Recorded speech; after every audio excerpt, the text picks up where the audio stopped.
second and 9. Minshew to the left side here for Eifert. No gain that time on the completion, and it'll be third down. He steps out of bounds behind the line of scrimmage.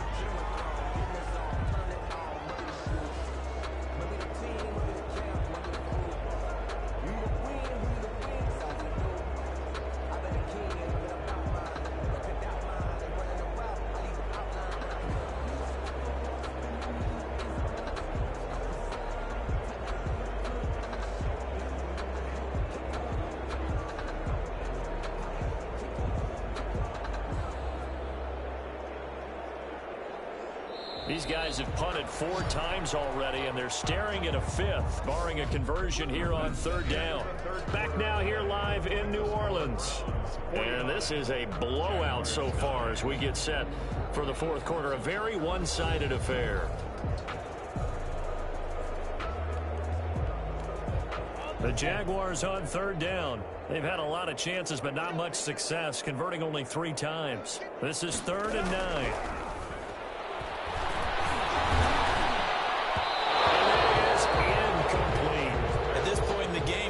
Continue to try anything they can. They're still working at it, even though this one feels like a lost cause.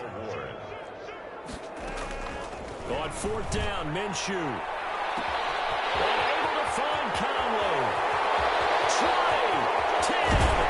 And he takes it down deep into enemy territory. Wow, 1st and goal, and defensively all they can do is shake their heads. Not only did they allow the conversion, but a big play as well. 4-yard line. Hand off to Thompson, and he'll go backwards, losing yardage to the 5. Back on the option. That's going to go as a loss of a yard, and it'll be second down. It's a loss of 1. Brings up 2nd and goal at the 5-yard line. Minshew with a give to Fournette. It'll be a gain of 5, and it's going to set up a 3rd and goal. So a decent deficit at this stage in the second half. 4-down territory? No doubt about it. There's not a chance that he hasn't looked ahead and said, okay. And we'll get this into the end zone for a Jaguar touchdown. James O'Shaughnessy taking it in. And the Jags are able to eat in just a bit to this sizable deficit. That's a whole lot of points still to be down. But congratulations, they're still fighting, and they scored another touchdown. My old high school coach used to say, Charles, he said, sometimes you win, sometimes you lose, and sometimes you wish you never had showed up. Gonna save the gas money, the hotel, what have you, huh? And a nice return sets him up pretty good here right at the 30-yard line. Natson on the return. The Browns take over 1st and 10. The Browns drive about to get started. And this game comfortably in hand. The scoreboard speaks for itself, but you still got your starting quarterback out there. When do you go to the backup? Let him get some time. And that's one of the great questions in the NFL, Brandon, because I'm just going to tell you, in the 2015 season, I commentated on 3 games in a row that were blowouts. And in none of them did the starting quarterback ever come out of the game for the team that had a big lead. And in each instance, I asked the coaches later on, why didn't you do that? And they all looked at me and said, just don't really do that in the NFL. You know, these guys play, and we just play them all the way through. Now, in certain situations, they will take them out, but for the most part, they're not as worried and concerned about getting them out of the game. And that's always puzzled me a little bit. Only a gain of a couple there. That leaves them needing about 7 here on 3rd down. Brings up 3rd and 7. Mayfield hands it off to Chubb. Down inside the 15, shy of the 10. Just what the Browns needed there. Good for a gain of 17.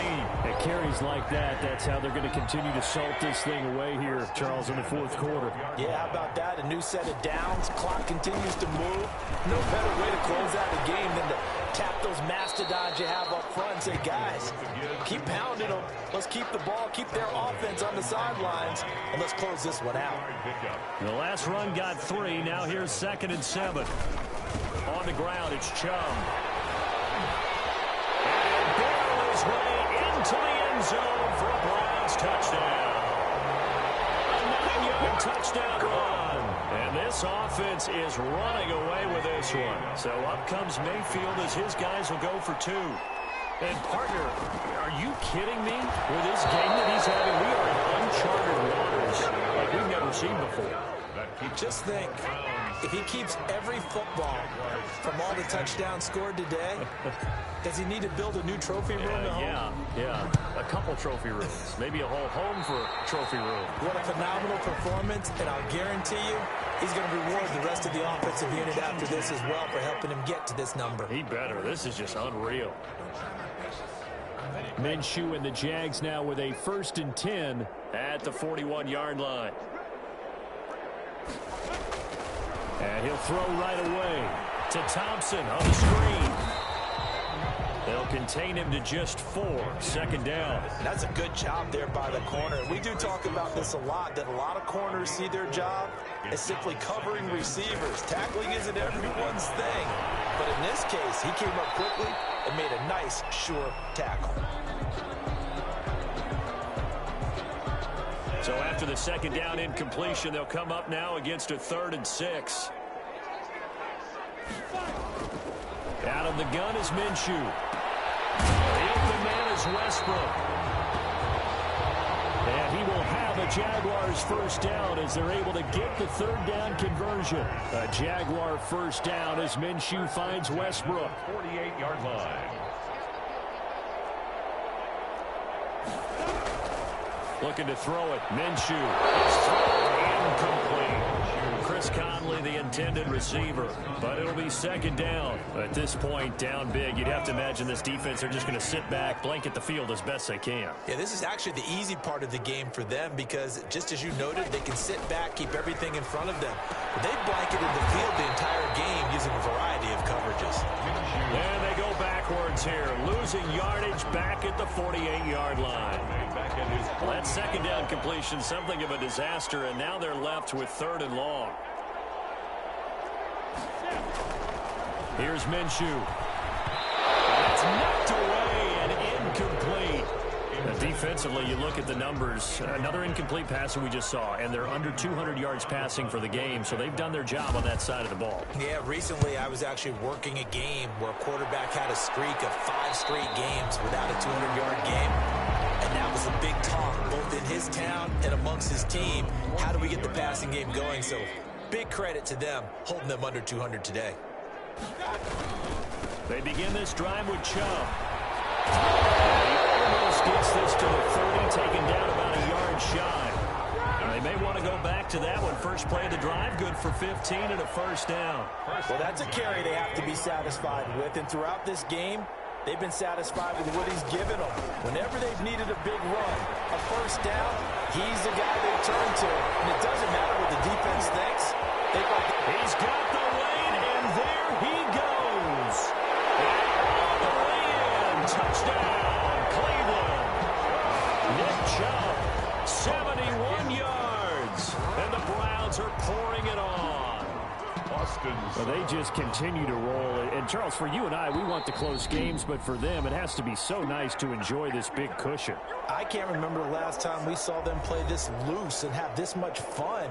I think they'd love to be able to capture this game, carry it with them from week to week, and be able to execute like this in all the rest of their games. So up comes Mayfield as his guys will go for 2. Now Mayfield. And no, it falls incomplete. So the 2-point conversion, no good. That keeps the score, Browns 61. Should have been picked. Probably doesn't matter on a 2-point conversion, but still, as a former DB, you want to grab that ball when you can, don't you? You certainly do, and don't say it, because I know you're thinking it. Don't say it. What am I thinking? You know I know what you're thinking. Well, if he'd had hands, he'd be playing on offense. Well, that's true. You've said that before. Illegal touching. Offense. Can't do that. Well, they were a little too excited to get the football, touched it before it went 10 yards. And that's so difficult, isn't it? Because sometimes you can just take a bad hop and veer into your lane or into your body. In this case, though, they touched it before 10. Illegal touching is the call. A pass complete here to Conley. And they'll get him down after a pickup of 8. 2nd and 2. To Chris Conley. Facing a 2nd and 2 after that last catch, good for 8 yards. And 2. at the 38-yard line. Now Minshew. Now they go screen. It's complete. Well, he is out of bounds, but not before he's inside the 30. Well, this game was decided a while ago, and that completion there is going to artificially inflate his passing numbers. So right now, the only one really applauding probably his agent as he thinks about angling for a new contract.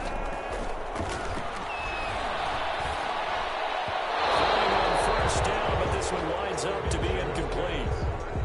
He was looking to get that one to Chris Thompson, and it's second down. It's now 2nd and 10. From the gun, Minshew to throw. He's got it complete to Thompson. And they take him down, losing yardage back at the 27. It'll go as a loss of a yard, so now they deal with 3rd and 11. Minshew throwing on 3rd down. Caught Eifert over the middle. And they snap him short of the first as he can only get to the 20. They get 7 there, but it brings up 4th. Well, the coverage was tight that time. They allowed the pass underneath to him, but they rallied to him pretty fast, too. Converged on him and got him down. That'll bring up 4th down. The kick by Lambeau is good. The kick is good. And they'll get back 3, but this remains a large deficit. 61. On the grand scheme of things, those 3 points likely not going to matter much, but I guess they get a little closer, a little more respectability. Yeah, you're exactly right. They've been outplayed all game long, but like my mom used to tell me all the time before I went out, dress up a little bit, son. Make yourself respectable. And that's what they're doing here. They're just dressing up the final score. JoJo Netson on the return. The Browns take over 1st and 10 at their own 24-yard line. The Browns drive about to get started. The outcome of this one, well, we know who's going to win it. It's just all window dressing at this point. Got me thinking, what's the biggest blowout that you've been a part of as a player, broadcaster? No, I'm not going to go to the player part because when I think blowout... Because you won every game as a player. No. I think about being blown out. And no one wants to go back to those memories. But, you know, when I was calling college football, I saw a game that, team put 70. I actually saw it happen twice. Team put 70. And in the NFL in the 2017 season, I saw one of those changing of the guard games where a team that hadn't been very good before now was dominating and kicking around a team who had been ruling their division. And that's when you earn your paycheck, Coach.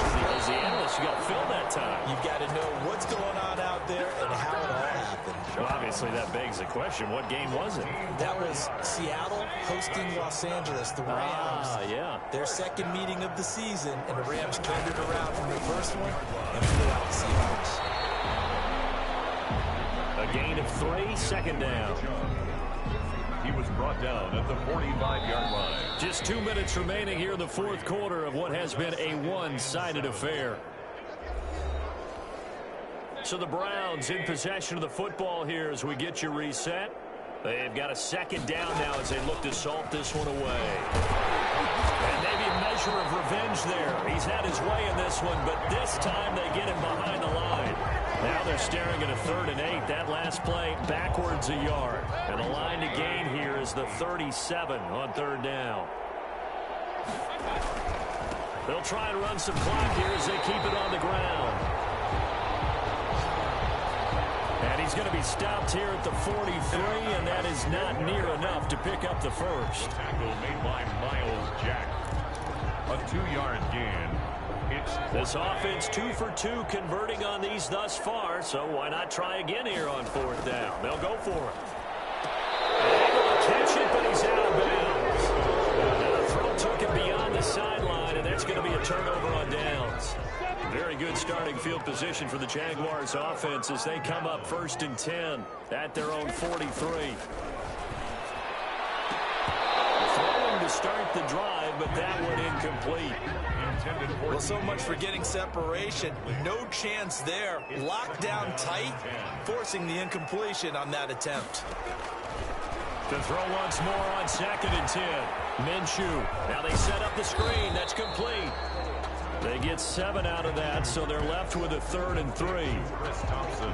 Oh, I came to my feet on that one. I thought he was getting close to breaking that one big, but in the end, give some credit to the defense, finding a way to get to him and forcing a 3rd down. From the midfield straight, they look to throw. And that went off the mark. A little late with the throw. Here's Logan Cook now. He'll boot it away from about his 35. He'll get off a fairly short kick here as this is toward the sideline. And this will carry out of bounds. Where are they going to spot it now? At about the 18-yard line, it looks like. 18-yard line. And now Cleveland geared up to take the field. And 3 timeouts remaining here defensively, but really not much reason to use them at this point as this one is all but over. If they use the timeouts here, it's strictly for show. We got plenty to catch. And able to break through.